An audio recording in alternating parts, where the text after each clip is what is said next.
W50.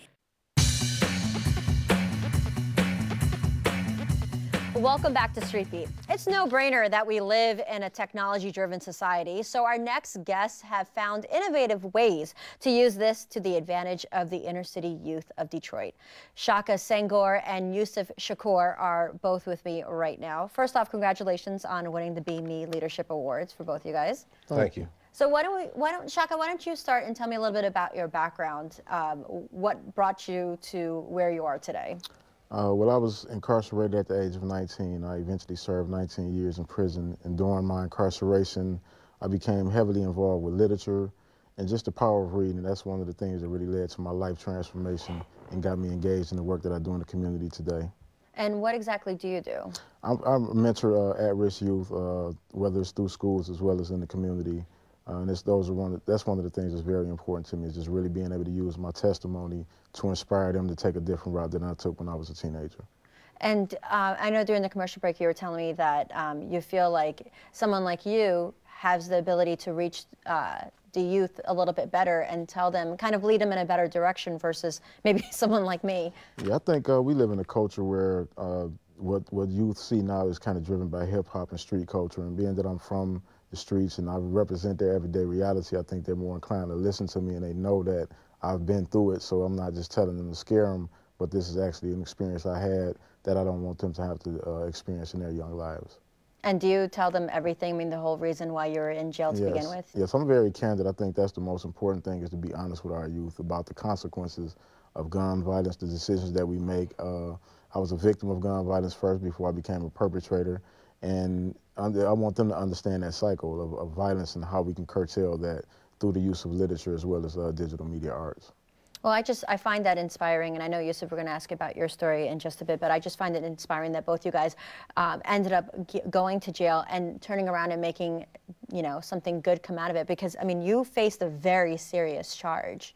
Yes, I was convicted of second-degree murder in July of 1991. And this is one of the type of things, even though I was sentenced to 17 to 40 years, it's a life sentence that I carry with me for the rest of my life, because I realized that I've deprived the family of a father, a son, a brother. And so my responsibility is to ensure that young people don't make the decision I made so that they won't have to carry that type of burden. All right, well, Yusuf, let's talk about you and your story as well. So I'm a native Detroiter. Ended up going to prison for a crime I didn't do as a result of being a member of a gang called Zone 8. And while in prison, I meet my father for the first time. And that relationship had a tremendous impact on transforming my life, where my father taught me the lessons of redemption and transformation, which I embrace, and as a result, who I am today is because of that relationship. Well, okay, so did you know your father, meet your father before you went to prison? I knew of him as a sperm donor, the guy that said, I'm gonna do this and don't do nothing. But in regard to developing a strong relationship, it happened, unfortunately, in prison. And what did you what charges did you face? Assault with intent to rob an arm.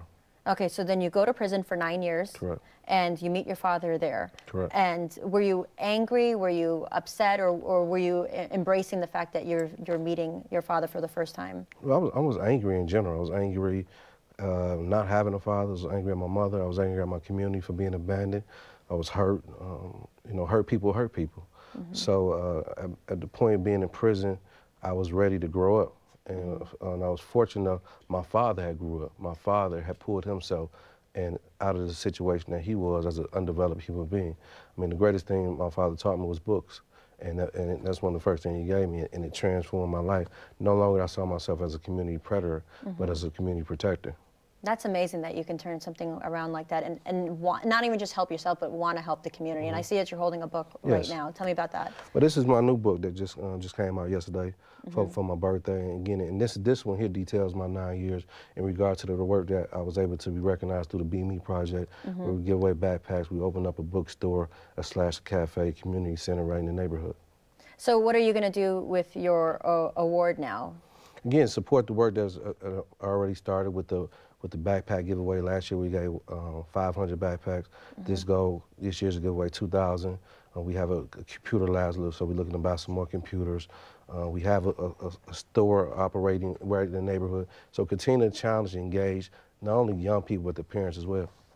Now, Shaka, what are you going to do with your award? Because I know you have a Live in Peace program, right? Yes, it's called Live in Peace Digital and Literary Arts Project, and the goal is to really get young people engaged in the literary process of writing about their stories and their experiences so that they can come up with ways to resolve conflict non-violently. And also we have a component where we want to really replace the culture of Rest in Peace t-shirts with Live in Peace t-shirts so that we can be progressively thinking about how we want young people to see their lives and evolve. And they'll be shooting video footage and photos that captures their day-to-day life experience in the city of Detroit.